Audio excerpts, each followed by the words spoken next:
talking about jacket. Basically, that we are talking about jacket. Enough man have jacket around the place. And some of them all wear the suit with tie and coat and hat and all them something there. Okay, so, yeah, and that's over there.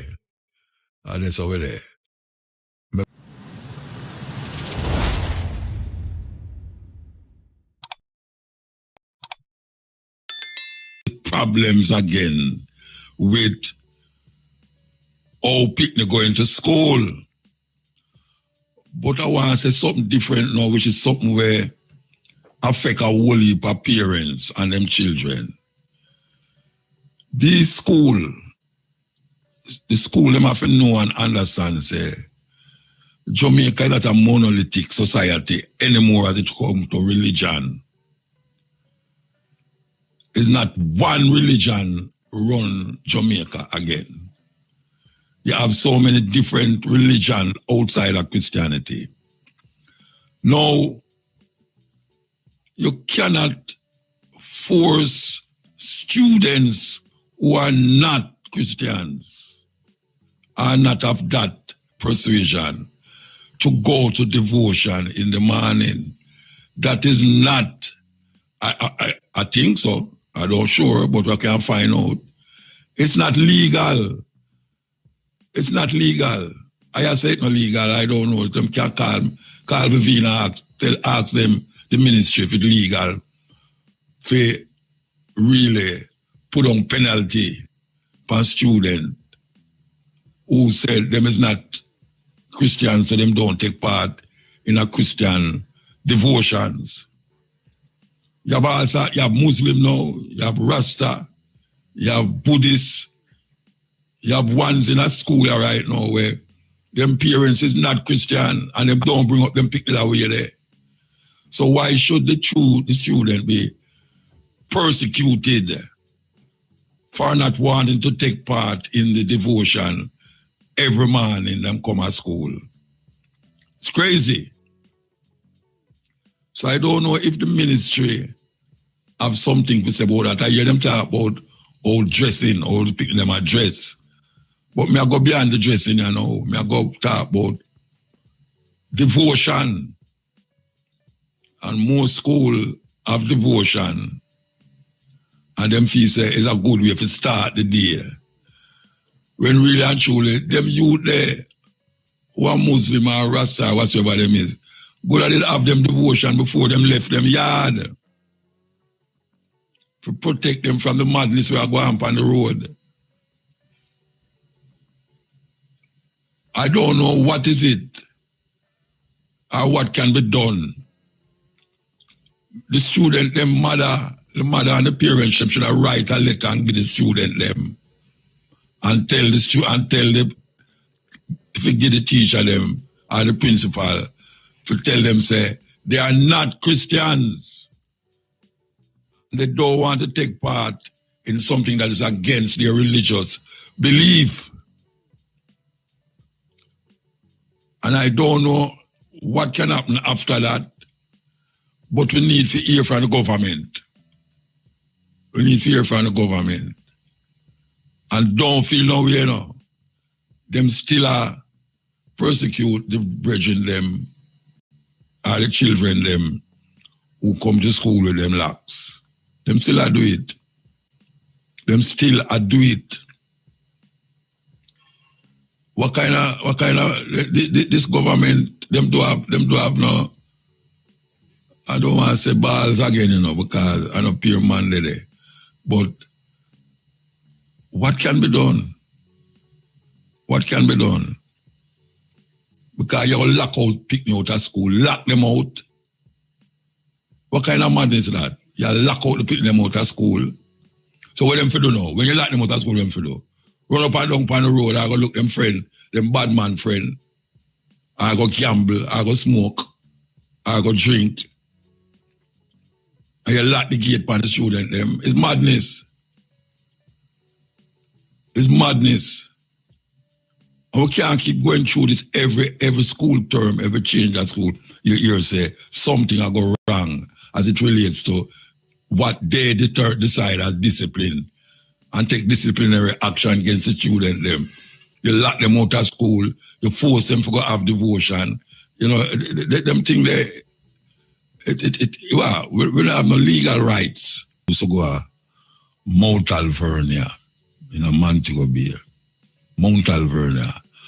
And she never come home to me yet and tell me, say, the teacher said she can't come to school with her locks.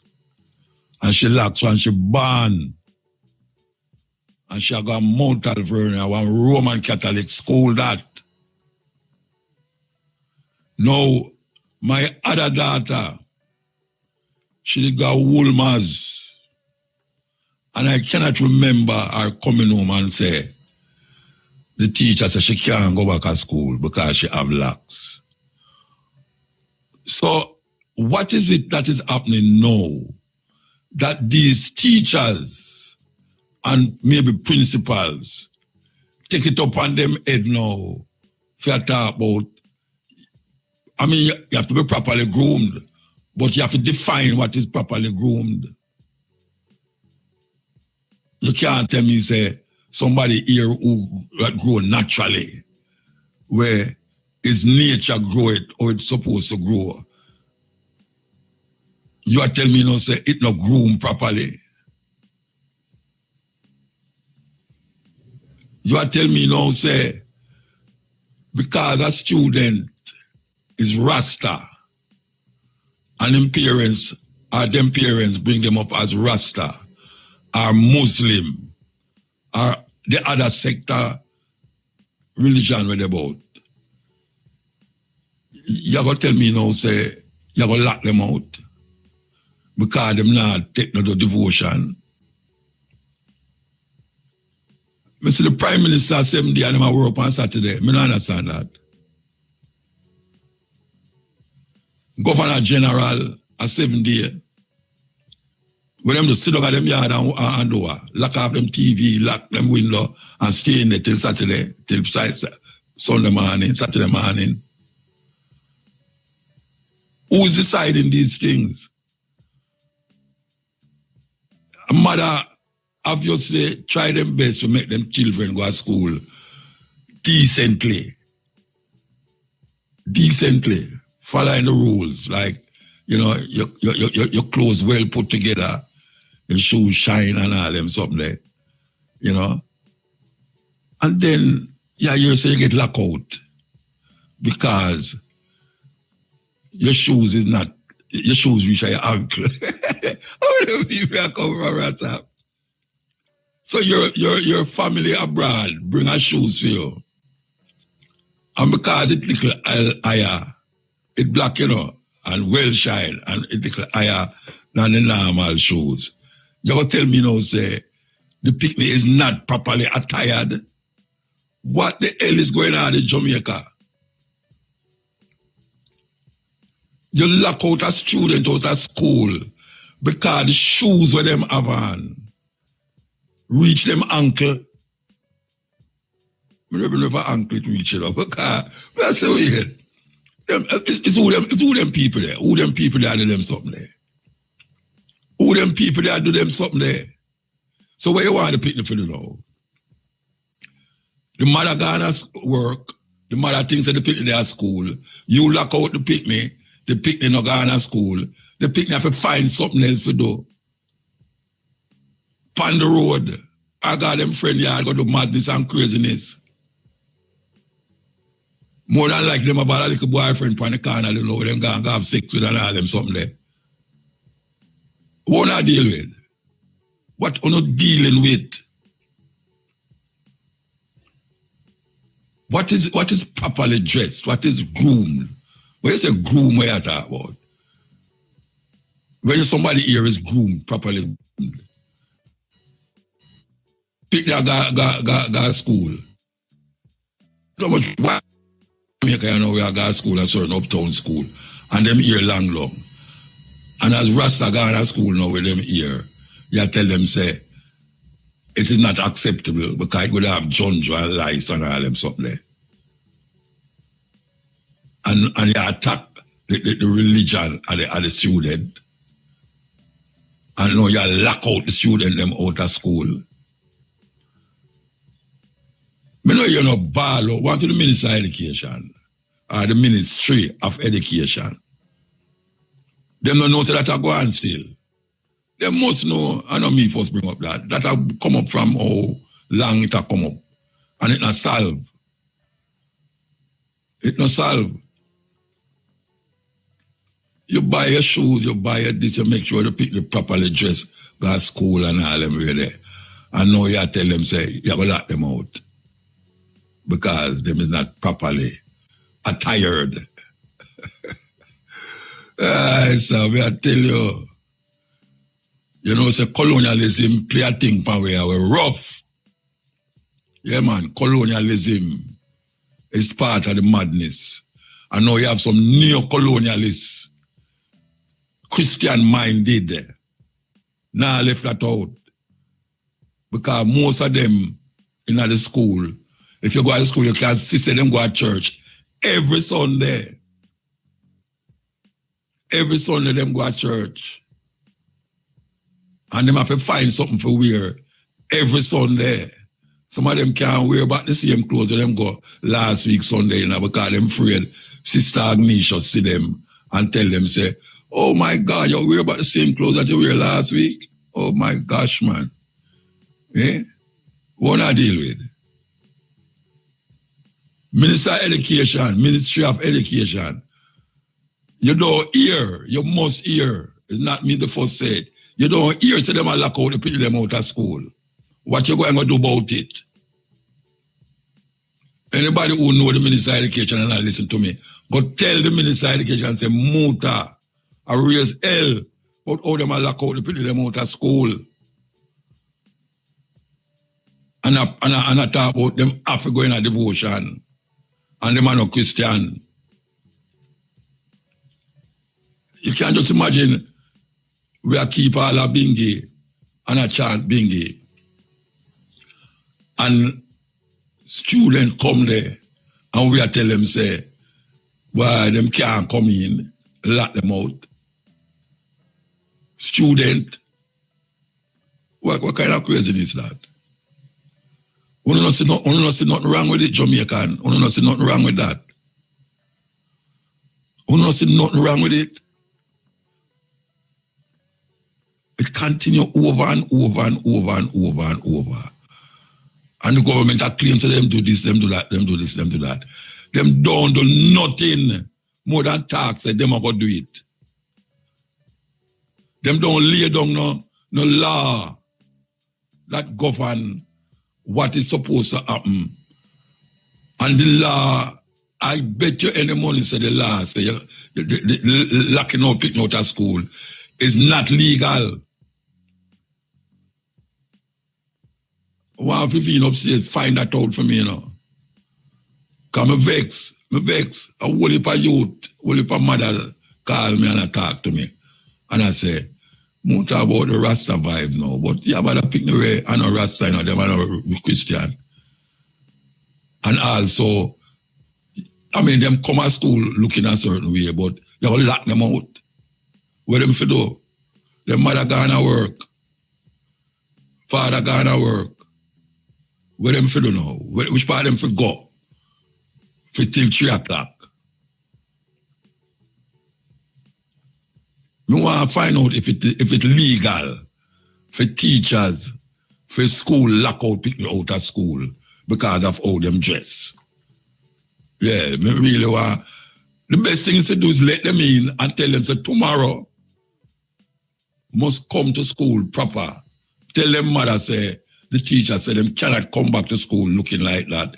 Them have to do according to the rules of the school. Simple, but you don't lock them out of the school like a year at school. You don't lock them out of school, Rasta. A big flaw that in the system, big flaw. And we don't talk about that, you know. We don't talk about it because I vex me, I get vexed. I'm going to say something on the radio where me get locked out of the station.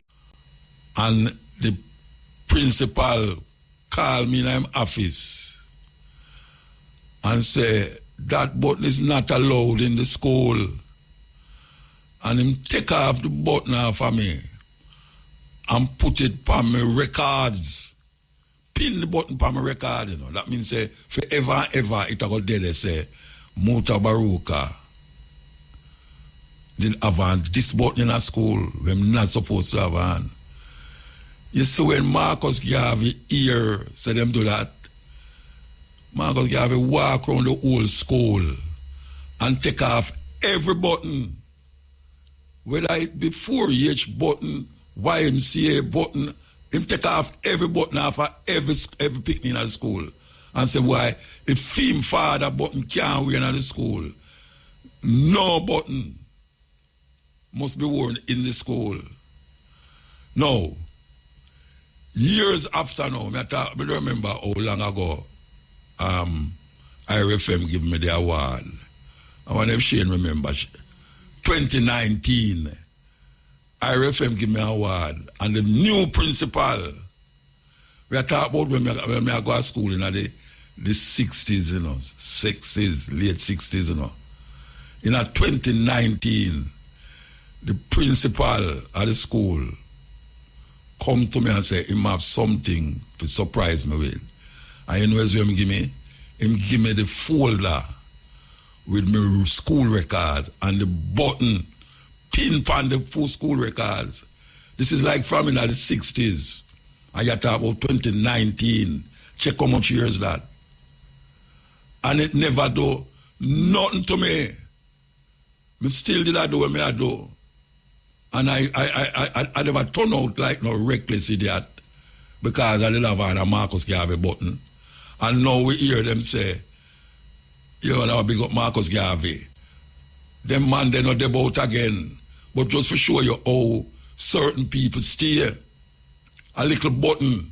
Other button can be worn, you know. But not the red, black, and green button. And Marcus Garvey refused to make them do that in father colors. You understand?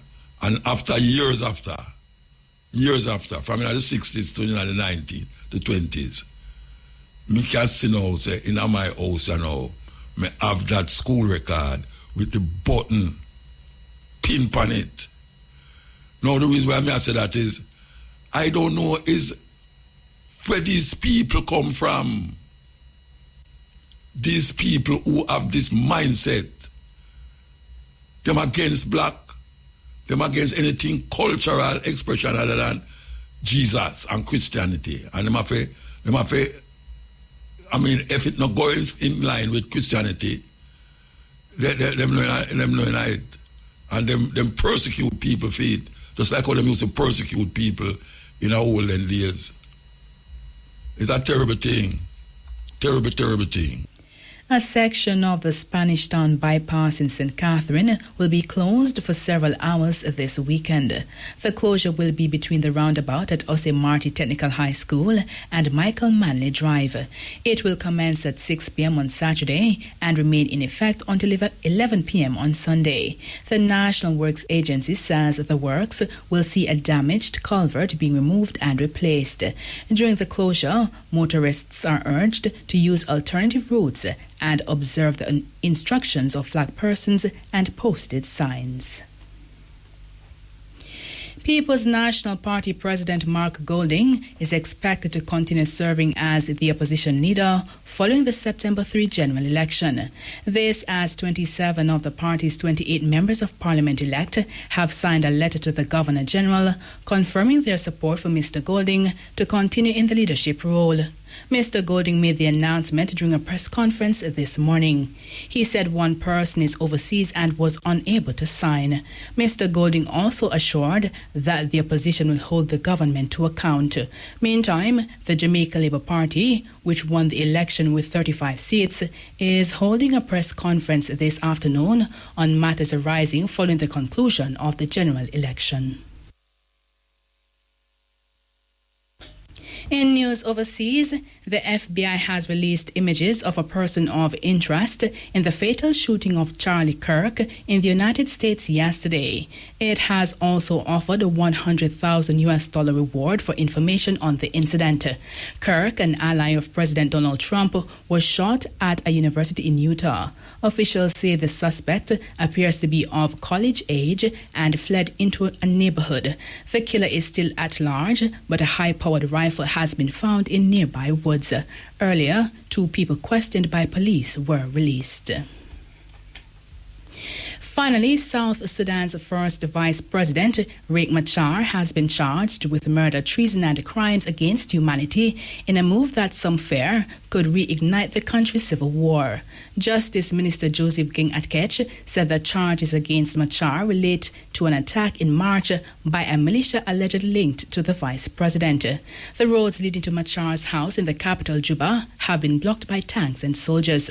Forces loyal to Machar fought a 5-year civil war against those backing President Salva Kiir until a 2018 peace deal ended the fighting in the world's newest country. I want to tell you that the People's Court is back again. Yes, People's Court is back again. So, 4 o'clock, listen out, yes. And the wickedest thing ever hear happening in Jamaica for a long while, you know. Yeah, man. Mandeville, Manchester. 1 man will have police and soldier for 4 hours. May I tell you? I guess I'm a whole soldier though, you know.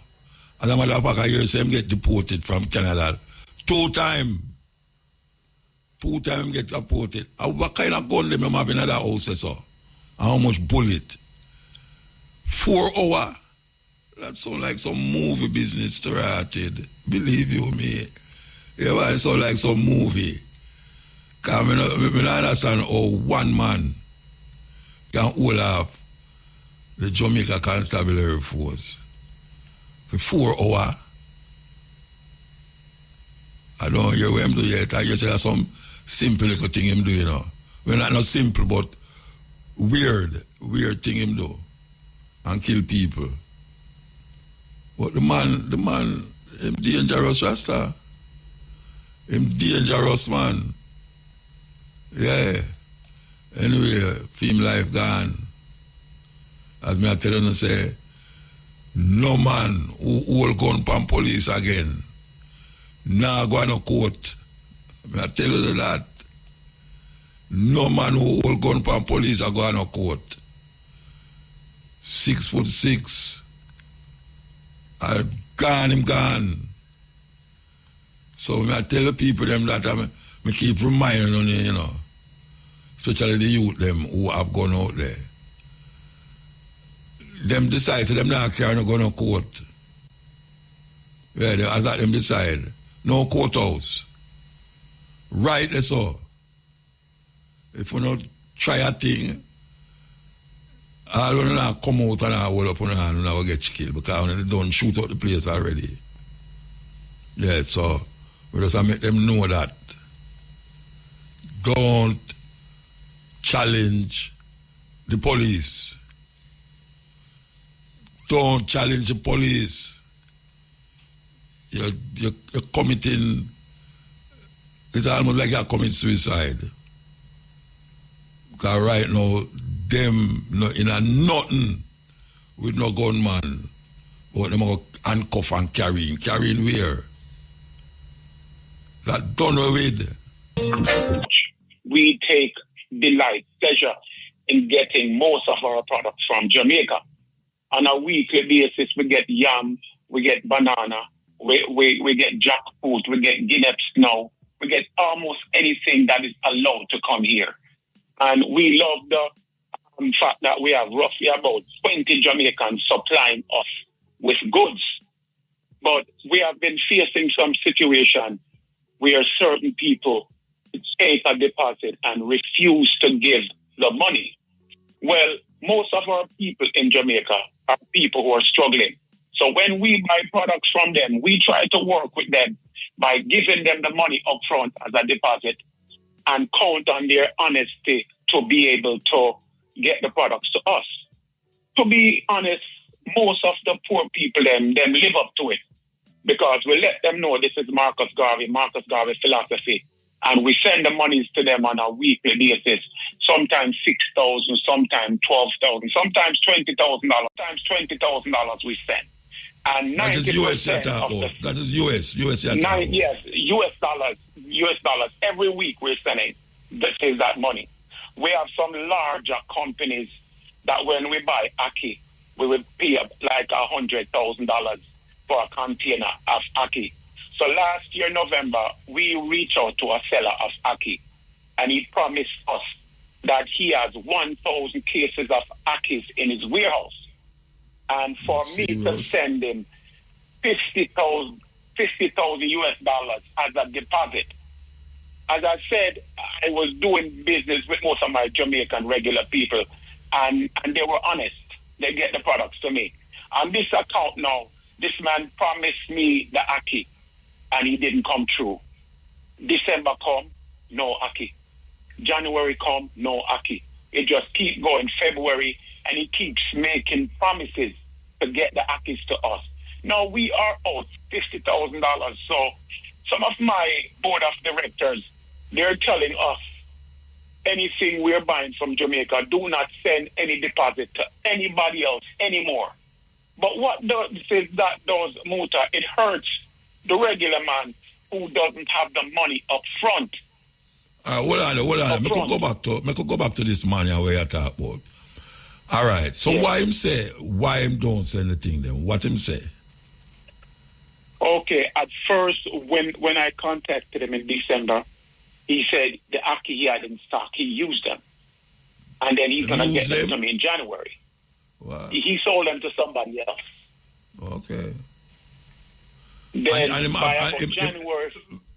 with your deposit for Aki them, him sell the Aki to somebody who... Your Aki himself then, that you say? Yeah, most likely the Aki that he promised me. Maybe he promised me and he didn't have it. But all I know, once he promised me, in good faith, I send the money. And but he received it, and he has been making me promises ever since.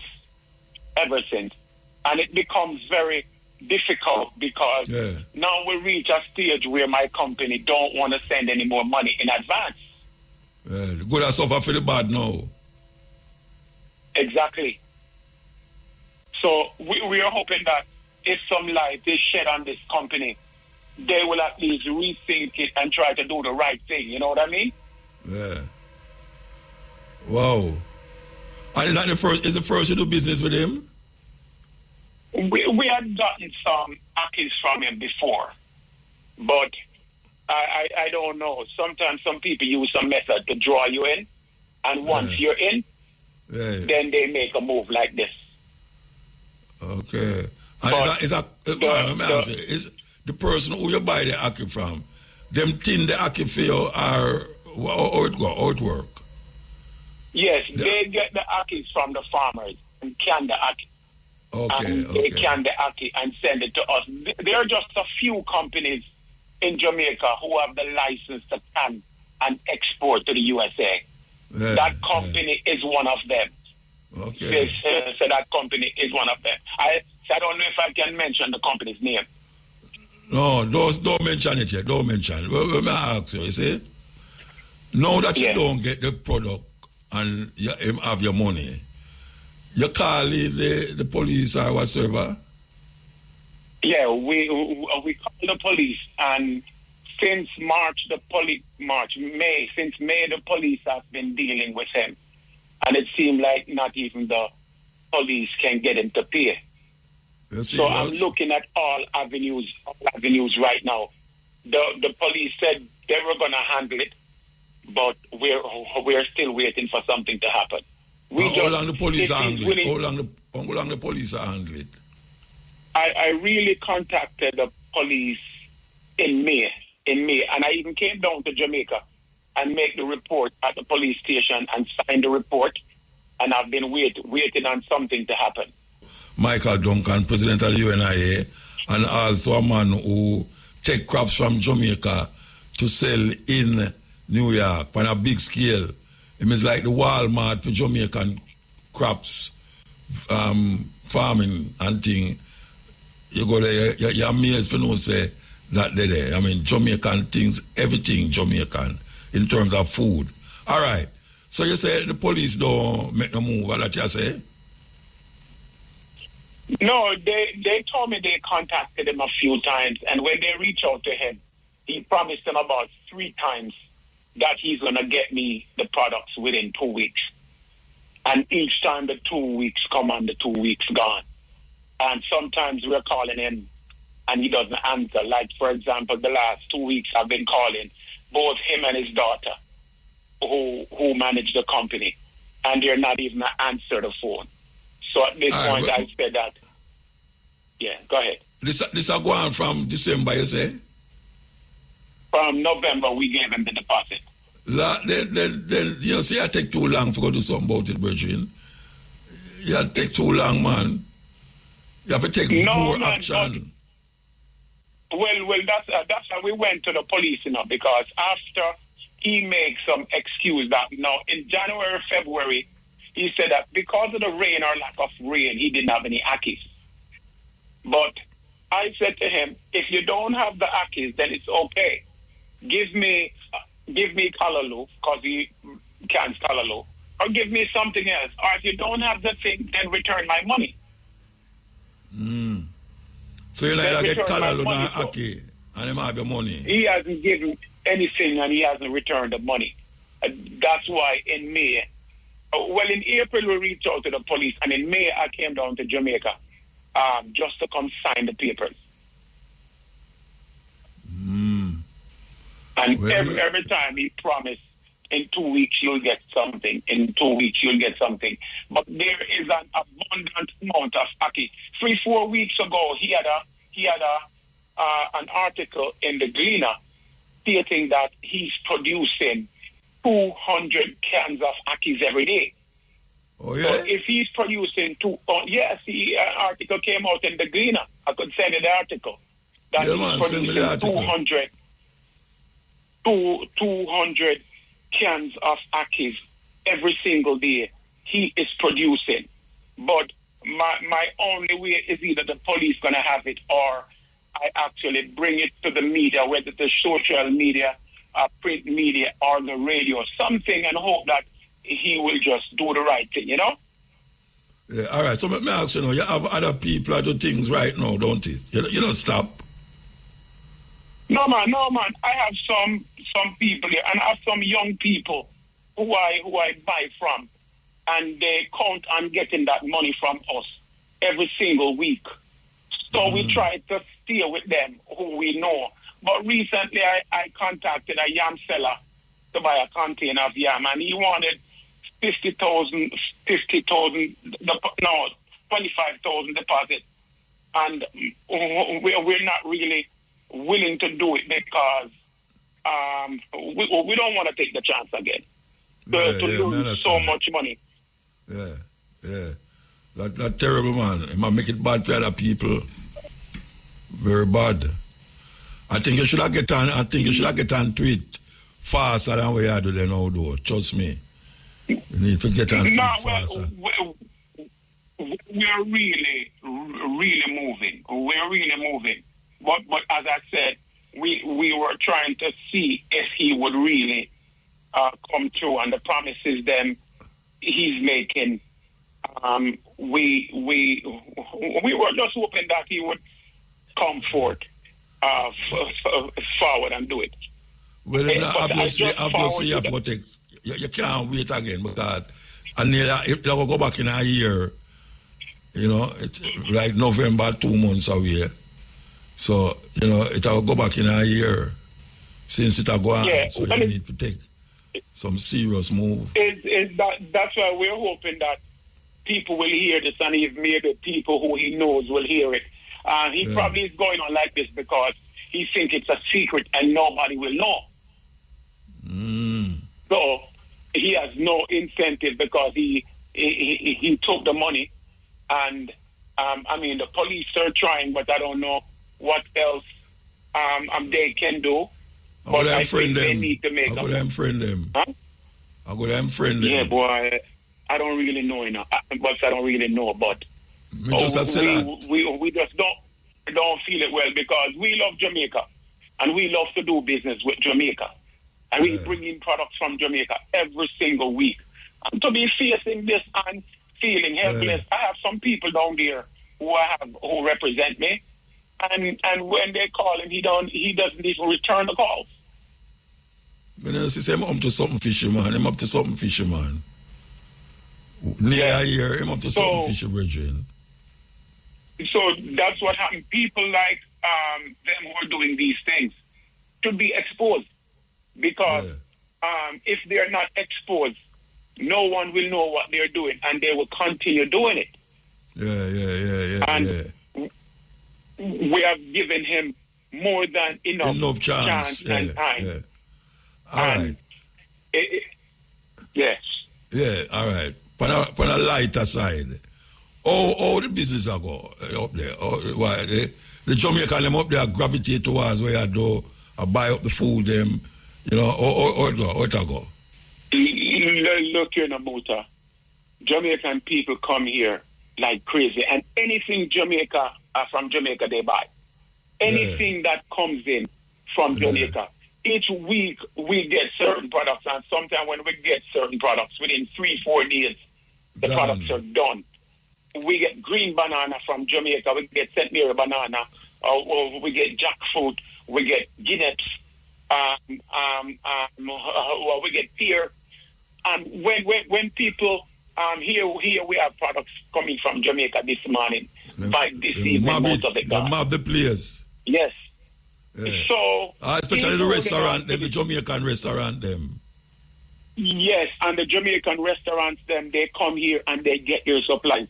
Them pick up them yam, them pick up them banana, because Jamaican people here, them love them green banana, them Jamaican green banana. And we're able to fly them in. The snacks, them love it when they get Jamaican jackfruit. Jamaican jackfruit tastes different from any other jackfruit out there. So the people them really, really come out. So, but we can't keep this man under the cover like this, and he's gonna continue doing this to people. You know what I mean? Yeah. It's rough. Tell me something. Tariff lep on them something like how them are coming to America. Tariff lep on it. Yes. To be honest, recently we have a tariff on the products coming in, so the products are a little bit more expensive right now because the tariff that we have to pay. Yeah.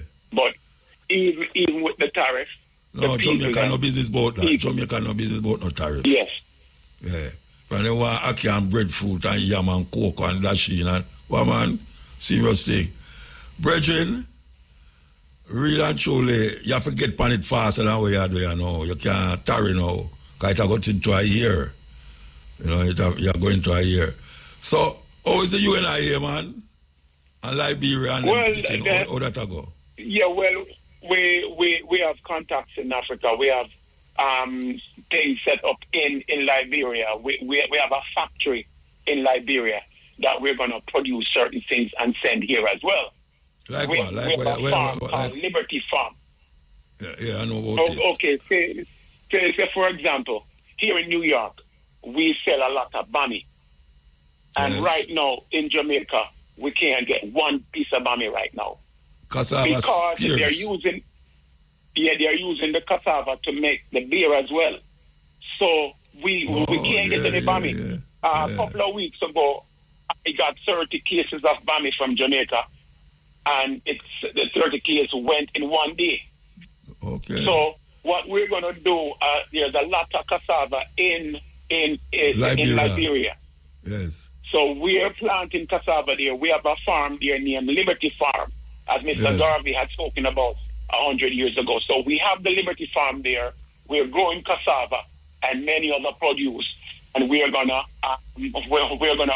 produce bami in Liberia and send them here. So when we can't get them from Jamaica, at least we have an alternative plan for that. That so good, the UNI is going good. And we're doing the work of the Honorable Marcus Garvey. Give thanks to hear that. Give thanks to hear that. Okay, well, really give thanks to hear your voice. And as I say, I hope you get onto this thing quick. Because, you know, it could have wear you down to the point where you say you can't bother. But 50,000 US it's not that work where you can't bother with, you know them, yeah? So get onto it, man. All right? Yes, man, of course. We're doing that. Yeah, give thanks. Okay, yeah. That was Michael Duncan, the president of the UNI here, and as you hear him talk about him take things from Jamaica, food crops, carry go to New York, and supply a whole heap of the, I can't vouch it, a whole heap of the supermarket, because when I did up there, I will go in there, not supermarket, restaurant, whole heap of Jamaican restaurant, flock to him, forget the thing them straight from Jamaica. Yeah, and Aki is one of them things they were, oh, trust me, man, Jamaican, nah, give up that, don't care with them there. You know, I tell you, when you're there, New York, not even New York, all of California, them places, if you ever know much about Tina Aki. I tell you, say, the Tina Aki have some liquid in there, you know. When you throw the liquid in there, and you look, actually, we don't at the bottom of the tin, you know. Me, the mom, I eat not Aki out of the tin, I see him, you know. I eat Aki out of the tin, but Jamaican suck up that. Yes. Aki, what? There's enough money, you know. I'm going to the supermarket in my virgin, you know, and $12 for one tin, you know. $12 US for a tin of Aki. I mean, also the tin in there. It don't have a dozen Aki in there. I tell you, it don't have a dozen Aki in there. I know that as a fact. Because I see him throw it out of the tin. I know, say, what come out of that tin there, it's not a dozen Aki. And at $12 I'm pay for it, for the tin. Okay, so you must know where I go on. But Jamaican people no business with that.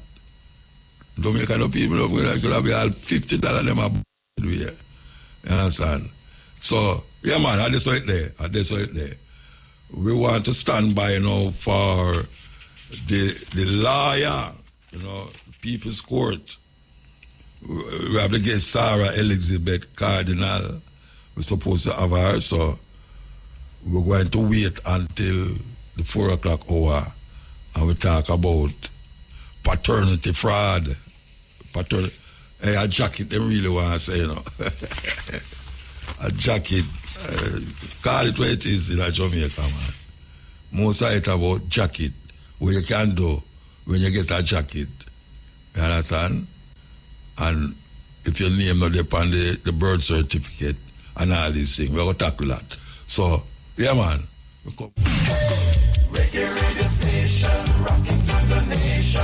The time on IRI FM is? The time is 4 o'clock. We don't know if they... Okay, wow.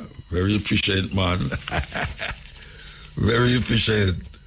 We have the guest here, Sarah Elizabeth Cardinal, partner at Cardinal Law, head of the family and estate department. A whole heap of things she have done, so prior judicial assistant to judges of the Supreme Court of Jamaica and a ward at the University of the West Indies, and currently student in the University of London, Master of Laws program. She's holder of a postgraduate certificate in international business law and a postgraduate diploma in corporate and commercial law. Good afternoon. Good afternoon. Yes. We want to tackle this thing, and I guess that they inform me what is the topic we want to talk about. Paternity fraud. All right. So, yes. We want to give you a little rundown. What is paternity fraud? Well, this is a term that is as coined overseas, but it's really not in Jamaica, but it's really where a woman, or, well, it would have to be the woman, falsely has a father on the birth certificate as the father of the child, right? Knowing that, of course, the father is not, in fact, the biological father of the we child. call it jacket. A jacket Of we call it course. in Jamaica. Exactly. So we're not afraid to say jacket. Right. So she put the name of the father upon the birth certificate, and it's not the father. Mm-hmm. He's not the father of the child. Mm-hmm. So what can, or am I going to find out that? Or am I going to find out him is not the You father? know, remember, Musa, if things have changed in Jamaica too, it's not a case where the mother decides anymore that she's just putting a name. A lot of the time, now from what I understand, it requires some consent or some action of the father. But in any event, if the father is on the certificate as the father, I mean, unfortunately, our laws are not as reformed as we'd hope, but there could be some action. I don't know how far it's going to go, but there could be some action against the mother, especially if it is found that she did it with the intention to gain some benefit from the father. But, it really is for the child, but it would be a benefit that would be paid to the mother. All right. So the scenario is that him find out, say, or am I going to find out, say, not him picnic, if he's not going to take a blood test on himself? He should ask the mother for a paternity test. If it is that if he doesn't get through, he can always approach the court, both the parish court and the Supreme Court, asking for the issue of paternity to be settled if he reasonably believes that he is not the father. And of course, the court can order that the paternity test be done. If she refuses, then of course adverse inferences can be made against her. But the best time is to approach the court, because in truth, if he is to be removed, only the court order can assist. So, all right, she put him on the birth certificate, and him gets skeptical about it. So he must say, all right, you know, me not sure if I'm the father of this, me the father, And she go say, where you take me for war or something like that. Mm-hmm. And she said, she go take no test. You say, no, him have to go take another level now, carry to the next level. Yes, for sure. For sure. Definitely take it to the court. And the court will order the paternity test to be done. She, in theory, she does have the ability to say no. But again, if she says no, then the court can say, all right, well, that look a little suspicious, Yeah. But she definitely escalate it to a court, because at the very least, to know whether or not you are the father, that forum would be the where it get that information from. Even if you do the paternity test before, it is best to approach a court first and let them do it, because you're going to have to do it again. All right, so I'm going to ask you now. Suppose she embarrassed when him said these things, him and the father, she get very embarrassed. And when she go take the test, she find out, say, he is the father. Can she take action against him now if say, him embarrass me? Yeah, him embarrass me and think, now sue him. She can do that? Same with the father. If he finds out he's not the father and he feel embarrassed, the problem is that emotional distress has to be a certain level of impact on the person, whether it be the mother or the father, feel like they've been embarrassed, because it must be that it affects you to the point where a psychologist or a therapist has to say, okay, him can't sleep, him losing his quality of life, so on and so forth. No, but we're not talking about the father, no,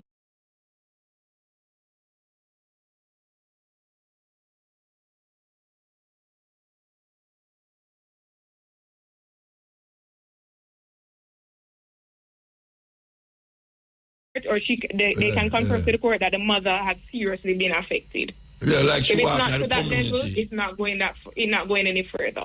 So if she walk in the community and people are say, hey girl, you get a man jacket, move from here and go and all them something there.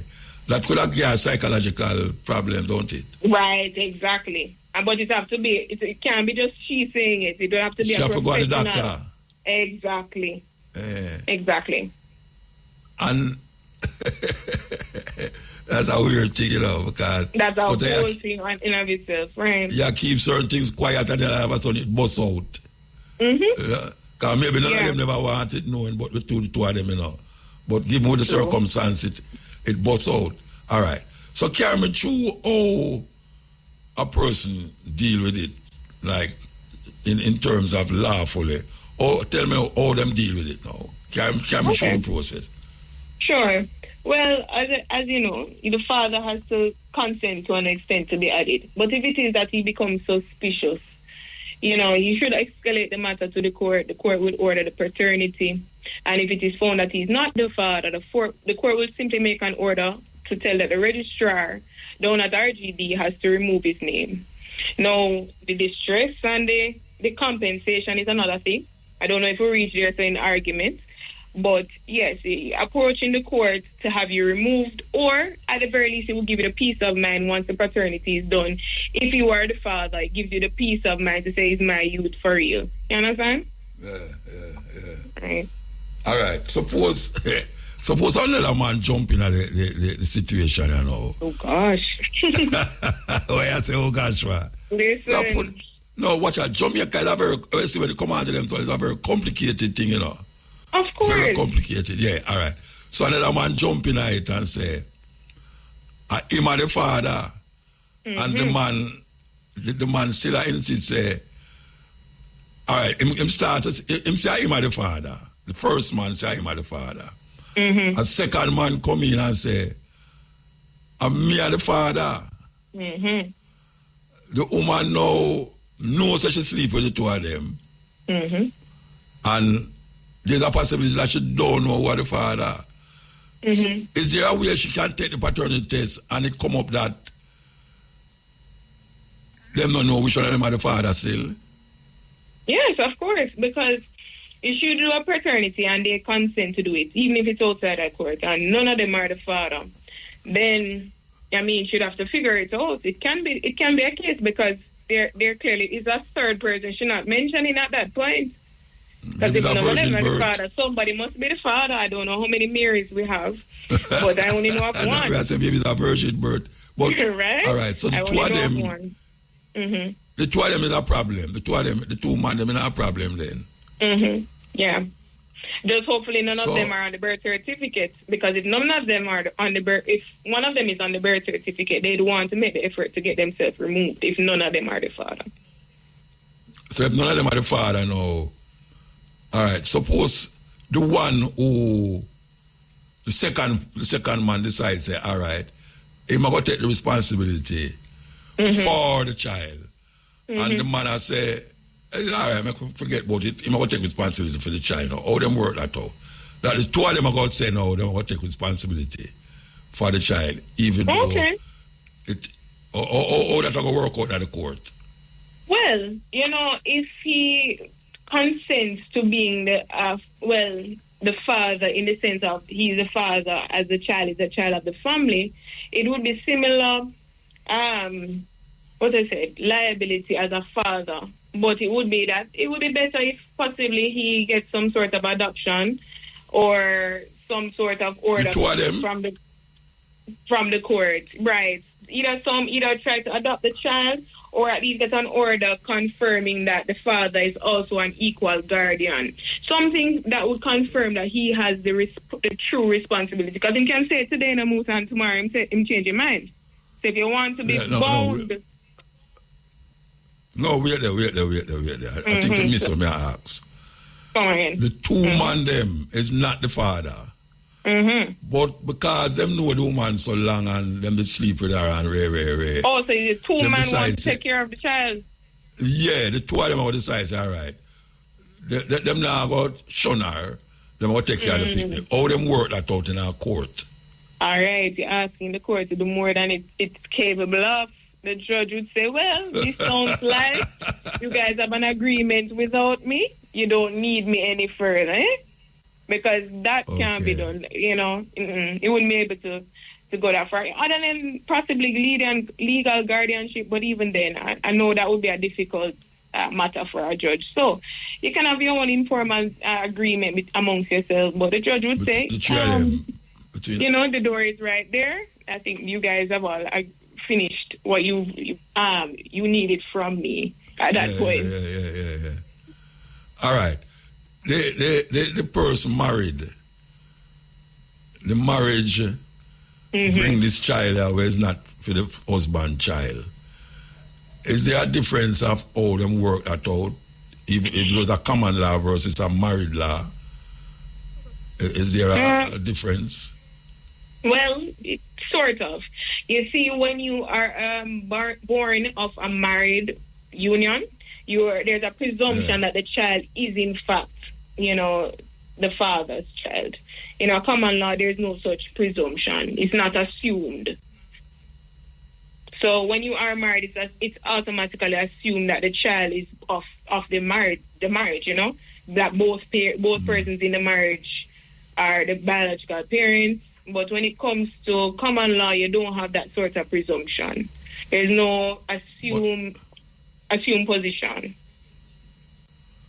Yeah, but the reality in Jamaica is that people married and it's not for them youth, the woman. And still put on jacket?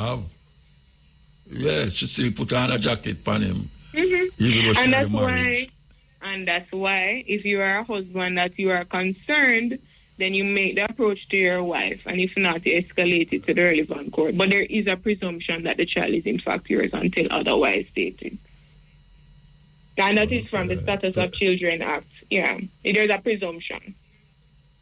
What the Children Act say? That there's a presumption. The Status of Children Act, it says that, yes, once you're a child of a married union, you are presumed to be the biological child of the father. Yeah. Until stated otherwise. Even though the mouth don't look like female one. Right, that's true. But the father should have asked the questions. What is the question?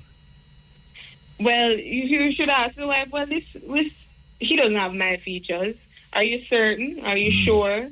While there is a burden, a lot of the time we're saying that the women are deceitful, and I don't contest that. But sometimes the men should be asking the questions. Make the effort to contest things if you're not certain, because sometimes the women themselves, they're not sure, and they're trying to go on the calendar and count, and they're just guessing. When you're not sure, ask the questions. Yeah. And then they linger, and she did a go on like.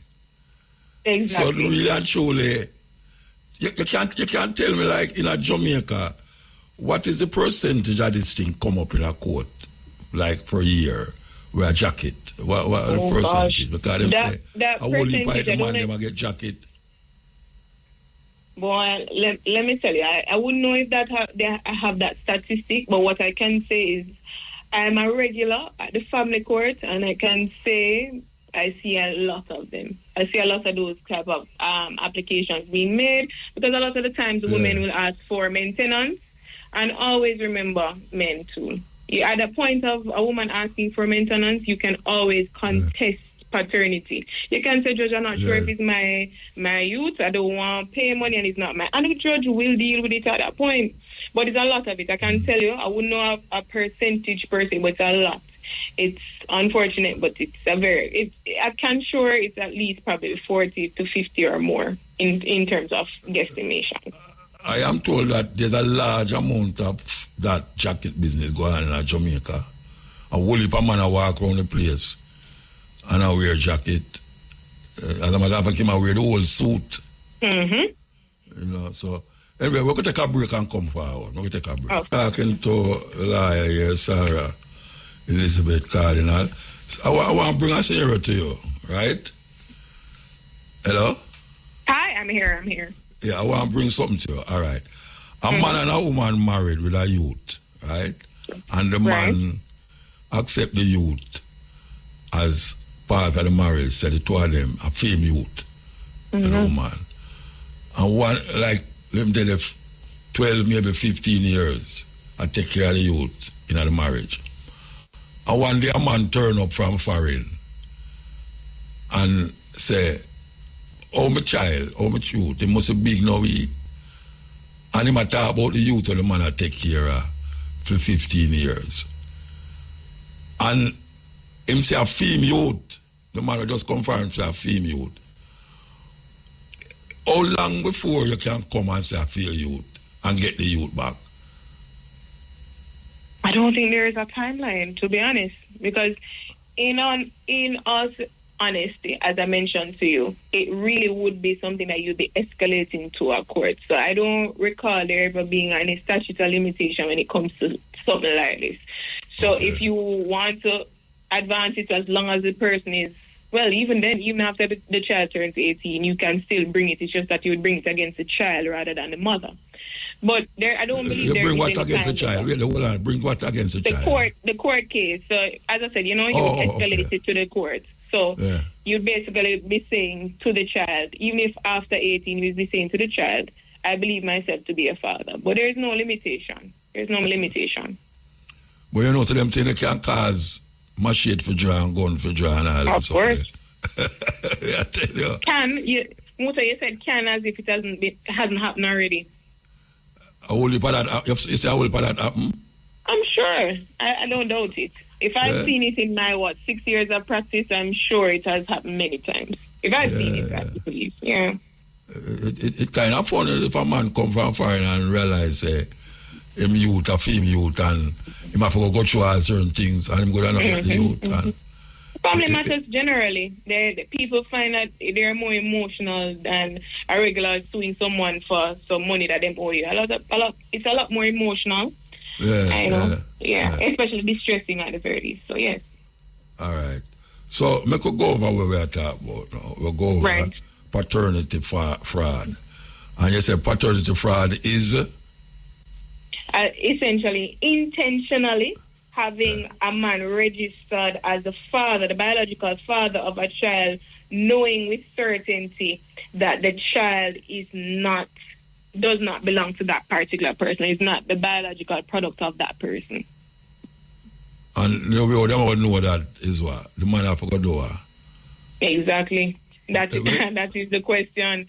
How are you going to know that is always going to be the issue when it comes to paternity fraud, because you would have to know with certainty that she knew, and if she keeps saying she don't know how far you're going to get with it, If she said she genuinely didn't know.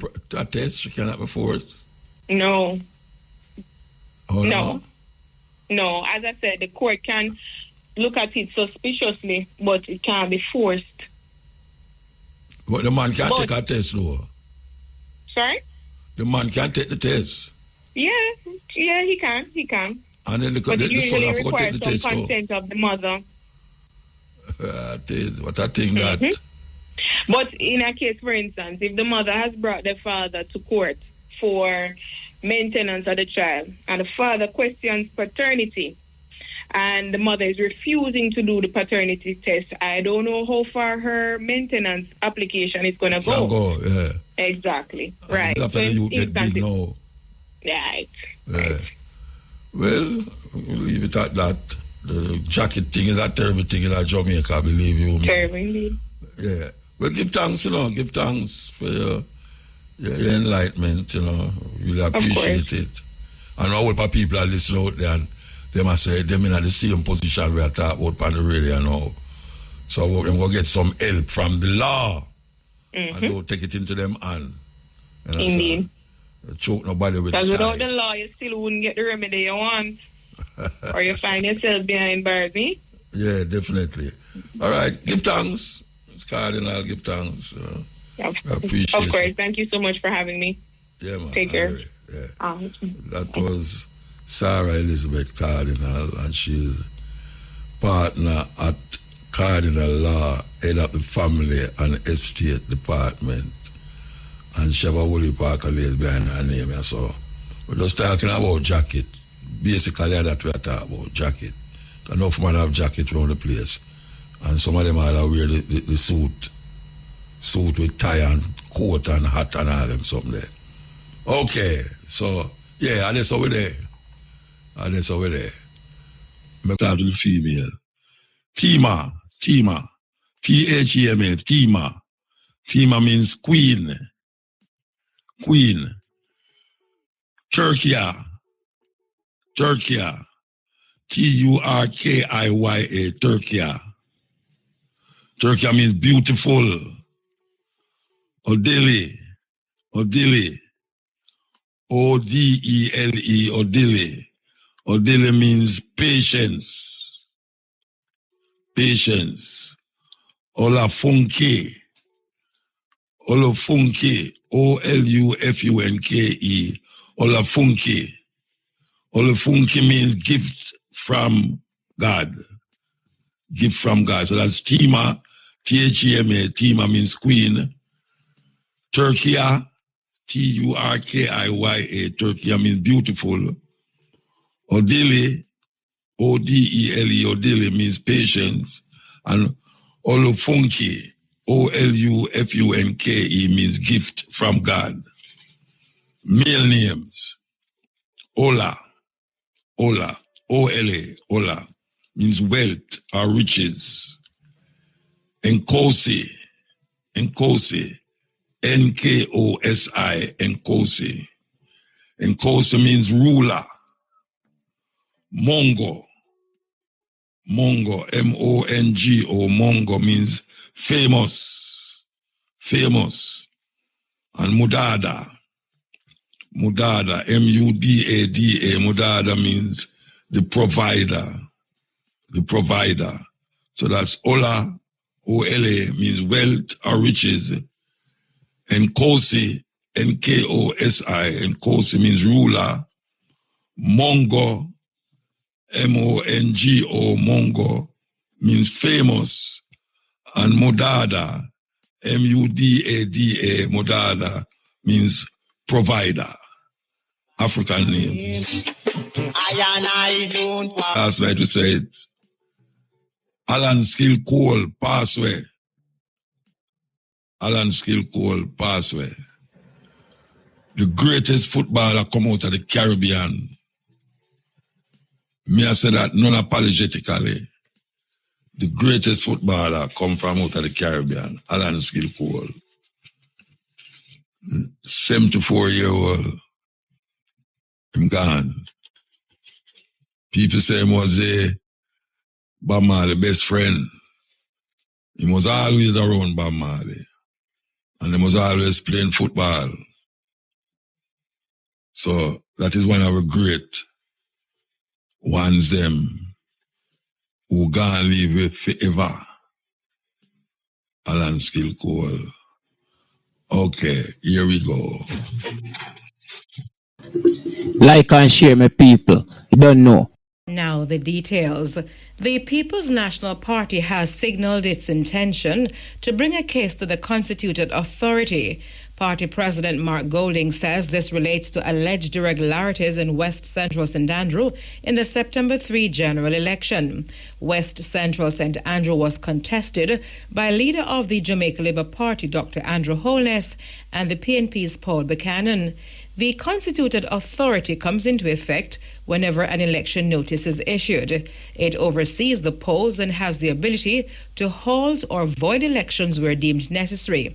Speaking at a press conference today, Mr. Golding did not give details about the case, but said the party's attorneys are handling the matter. However, the nature of the irregularities which took place there is being carefully scrutinized in anticipation of a case being brought to the constituted authority for appropriate relief. I won't be able to answer more questions on that today. That matter is with our lawyers. Meantime, the party's General Secretary, Dr. Dayton Campbell, indicated that information on the issue will come at a later date. The matter surrounding West Central St. Andrew is a matter, as was said by the leader of the party, that the legal team that has been engaged by our candidate is putting together their documents, and for further information on that, they will speak at a later date. PNP General Secretary Dr. Dayton Campbell. And the Jamaica Labour Party has described the People's National Party's plan to take a case to the constituted authority regarding West Central St. Andrew as mischievous and baseless. Earlier today at a press briefing, PNP President Mark Golding stated that the party had concerns about irregularities in the constituency on election day. At a later press briefing, JLP Manifesto Committee Chairman Kamina Johnson-Smith noted that Dr. Holness won the seat by a 2,000-vote margin, which is consistent with margins recorded in past elections. Mrs. Johnson-Smith pointed out that the PNP made several claims about the election process for the constituency but had no evidence.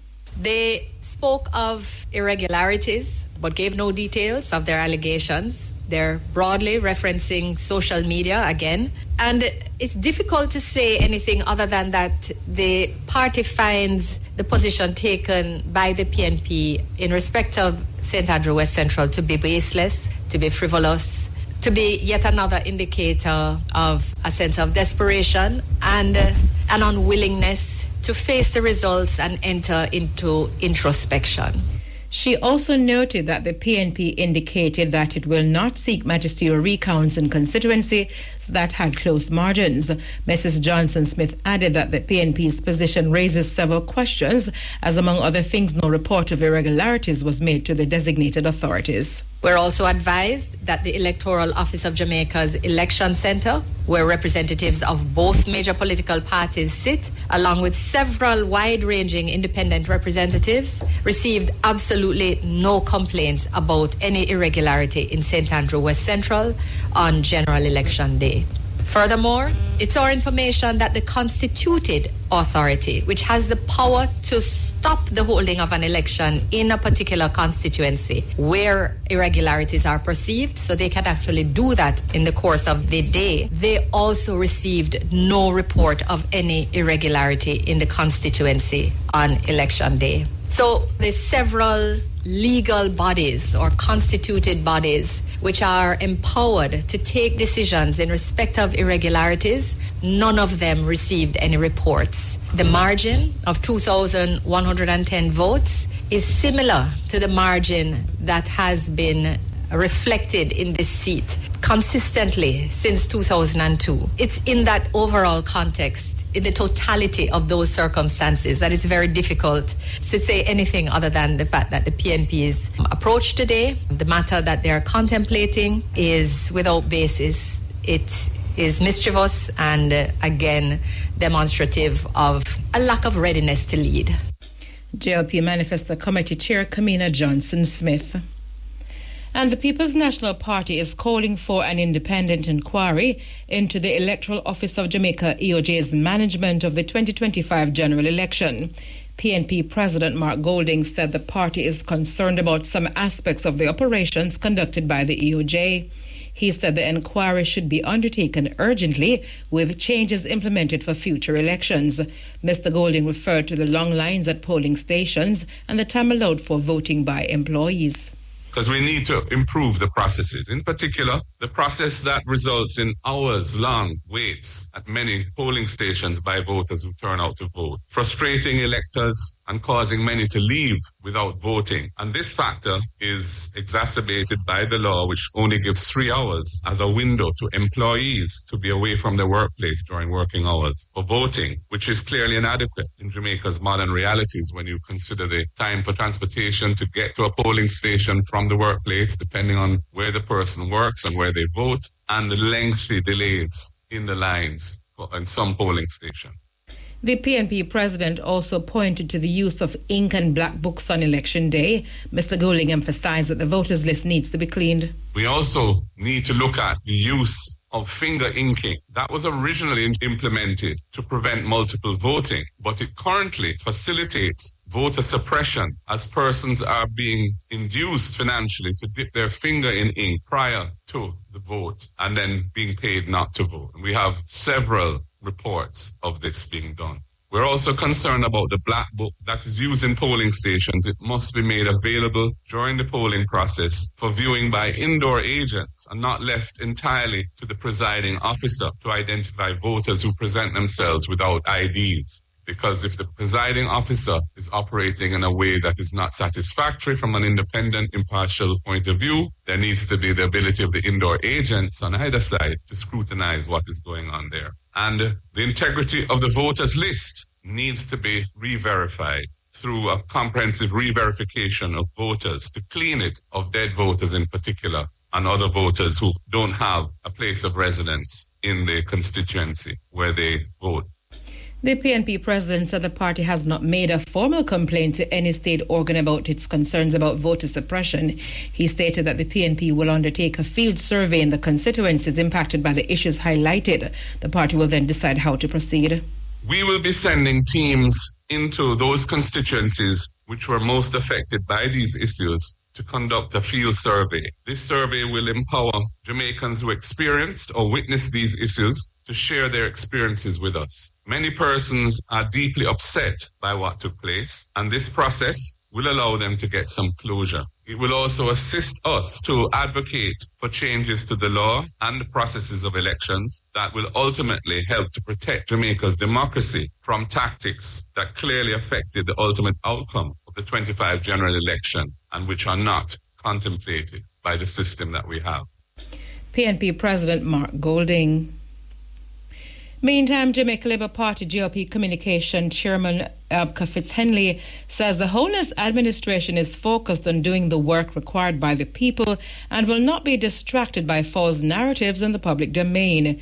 His statement follows recent suggestions that a minority government is in place following the September 3 general election.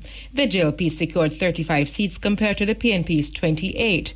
Mr. Fitzhenley said in the interest of preserving Jamaica's democratic processes, greater maturity and truthfulness are needed in the public discourse following the GLP's victory. He pointed out that a minority government is not in place. A minority administration is one that needs the support in terms of seat count of political parties which have won a minority of the seats in order to form government. No such inhibitions here, 35 to 28, a comfortable majority. We're not taken aback by the narrative because it's consistent with the efforts by some individuals to attempt to diminish Jamaica Labour Party administration. But I tell you what, the Jamaica Labour Party cannot afford and will not be detained or distracted by these narratives because there is so much work to do on behalf of the people of Jamaica. Dr. Holness is to be sworn in on Tuesday, and we're eager to intensify the work to improve the lives of Jamaicans in so many sectors.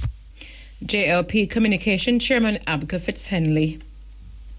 Citizens Action for Free and Fair Elections CAFE has rejected claims that it has tarnished the reputation of the Electoral Commission of Jamaica and the result of the recently concluded general polls. Yesterday, the Commission called on CAFE to retract a claim which implied that 21% of polling stations, electors were turned away despite being in the line at 5 p.m. when polls closed on September 3. The Commission labelled the claim as false, noting that no such report was made by any Commission official, political party, or accredited international observer. The situation has prompted widespread dialogue among members of the public. In response, CAFE Chairman Grace Baston said its statement immediately following the general election commended the professional manner in which the poll was carried out. Ms. Baston said that position remains the same. In CAFE's release, it was very clear in its commendation of the EOJ, and it was also very clear that it believed that the results of the elections reflected the will of the people who turned out to vote. She sought to clarify that CAFE did not say voters were turned away at 21% of polling stations. Ms. Baston explained that CAFE's statement related to the reports from 21% of its observers from approximately 60 polling stations. She said the contents of CAFE's report were misrepresented. CAFE was very clear that we only received reports from 2/3 of our people, and in 21% of that number, the observation was made that people in the line at 5 o'clock were not allowed to vote. CAFE immediately qualified that report by saying, on the surface of this looks like a serious breach, but we commit to investigating every report of this irregularity so that we can ascertain its veracity. CAFE was very clear that that is what it would do. It was not saying that in 21% of polling stations across the country, it observed this. That is not the truth. In fact, when you look at our numbers, it would only be barely 60 polling stations from which this information was coming. Mrs. Baston also explained that so far it was only in one case that there appears to be any substance in the allegation that a voter was turned away. We take full responsibility for the fact that when we examined and investigated we found that in almost all the cases, the observer made a mistake in the interpretation of the question, and also we were at fault for having a discrepancy between the question as it's framed on our paper form and on the electronic form. CAFE takes responsibility for that. But having said in our release that we would investigate, we have investigated, and this is our finding, which is that in only one instance do we have a voter who claims to have been in the line at 5 and was not allowed to vote. CAFE Chairman Grace Baston. In other news, some councillors in Manchester have raised concern over what they say is the country's inadequate surveillance of deportees who committed serious crimes abroad. This follows Tuesday's 4-hour gun battle between the security forces and 54-year-old Dave Francis Wilson, otherwise called Brownman, who was fatally wounded during the incident on Caledonia Road in Mandeville. Before he met his demise, Wilson reportedly shot and killed 31-year-old Adrian Bernard following a disagreement over the cost of eggs. It's reported that Wilson was deported at least twice from Canada. During today's monthly meeting of the Manchester Municipal Corporation, some councillors questioned whether the police were keeping tabs on Wilson. Belfield Councillor Mario Mitchell said the situation is alarming. 745, 2.2856 rounds were found, with the person who was there occupying the police for about 4 to 5 hours. I think those are what the military used to use in a gun that's called the SLR, and those are even banned by the military and the government. So that's one concern. 3 rifles, guns may be there, and he was reported 3 times already. Somebody like that should have been on the radar. Somebody like that should have been under a microscope. So there's the question again when I asked about when Donald Trump was re-elected, I asked the question in his very council about those persons who are coming in by deportation and how we monitoring them. And I'm going to ask the question, it may be bigger than my good friend, Inspector Lloyd, but I'm asking from a standpoint where it needs to go to a higher place. We need to have some monitoring of these persons. Belfield Councillor Mario Mitchell. Mandeville Mayor Donovan Mitchell said the shootout could have had a far worse ending. There are a number of deportees that come to this country on a regular basis. I thought there was a unit within the Jamaica Constabulary Force, a section that will be monitoring deportees. They come and you watch their movements and all of that. And so it would be easy for the communities or the country to know what these were charged for, what are they here for, you monitor them. Because for that type of situation that happens on Caledonia Road, you can imagine if it was a day because the hard school is somewhere down there, when school was in session or anything, or it was a busy day and all of that, what could have happened in the day?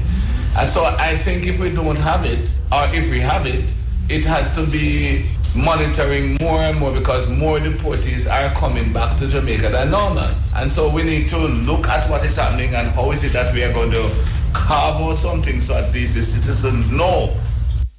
In response, Inspector Berthlyn Lloyd of the Manchester Community Safety and Security Branch said she would share the concerns with Commanding Officer Senior Superintendent Kerry Duncan. Regarding the monitoring of the deportee, I think something will have to be done. So I will take the concerns to the superintendent so that they can have things in place to treat with it. The Jamaica Eye, Mandeville is on the system. Things are in place for Christian and all lanes to be on.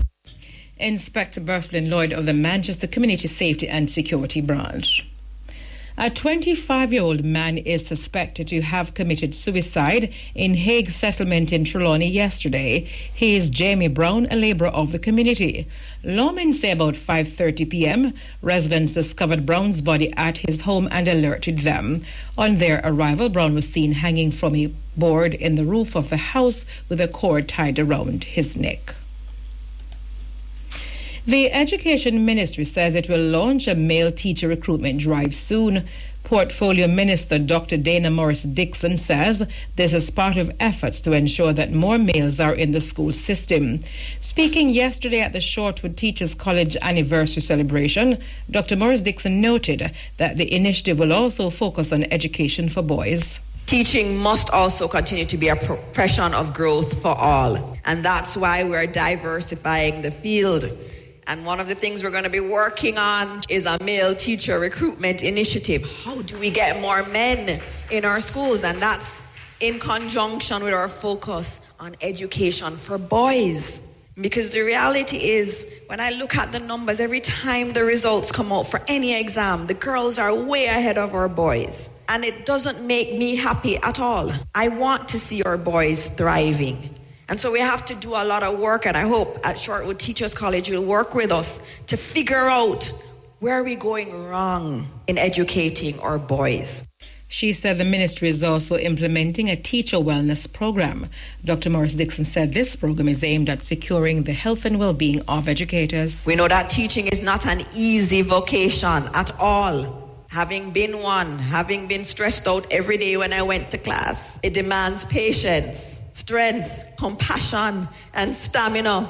That is why we're implementing the teacher wellness program. And this is very important. It's a comprehensive initiative that we're starting to work through to safeguard the health and well-being of our educators. It will include health resources, physical wellness activities, support systems, so that no teacher feels alone in the face of challenges, the challenges of the day. Education Minister Dr. Dana Morris Dixon. A cybersecurity expert is calling on Jamaicans to strengthen their Gmail account security following the recent breach of Google's Salesforce database. Cybersecurity executive at JN Group, Dwayne Brown, is also urging citizens to adopt safer login practices. According to Mr. Brown, in August, Google alerted its 2.5 billion users to the breach and the potential for increased hacking attempts. Google reportedly acknowledged the breach of one of its Salesforce databases, but said customer data was not compromised. Mr. Brown said since the Google breach, fraudsters have been using the opportunity to pretend to be Google support staff to trick users into accessing their emails. As a result, Mr. Brown said citizens should update their passwords constantly and enable additional safeguards such as two-factor authentication and pass keys if they have not already done so. Even though passwords weren't compromised, attackers can use the leaked data to do harm. Attackers will generally send email that looks legitimate with users' details. They can craft urgent or personalized messages, increasing the likelihood that these users will let down their guards. Many sites also rely on email to reset passwords or 2FA devices, and if an attacker convinces a user to click a link or provide a code, they can gain access without ever breaching the main database. Maintaining strong security habits is the most effective defense against cyber attacks. Regularly changing your passwords while keeping them unique to you, enabling 2FA or two-factor authentication, and using pass keys with fingerprint or facial recognition makes your account far more resistant to phishing and other common forms of attacks. Cybersecurity executive at JN Group, Dwayne Brown, he explained that changing passwords helps prevent old or stolen passwords from being misused, while two-factor authentication adds an extra layer of security that can block unauthorized logins even if a password is compromised. Pass keys, he added, replace passwords with a secure digital key on a user's device, often unlocked with a fingerprint or face scan that make accounts much harder to break into. Mr. Brown also advised persons to never share verification codes with anyone and to verify suspicious emails or calls through official channels. He also advised persons to ensure that recovery phone numbers and email addresses are current, as they can provide an extra layer of protection if an account is compromised.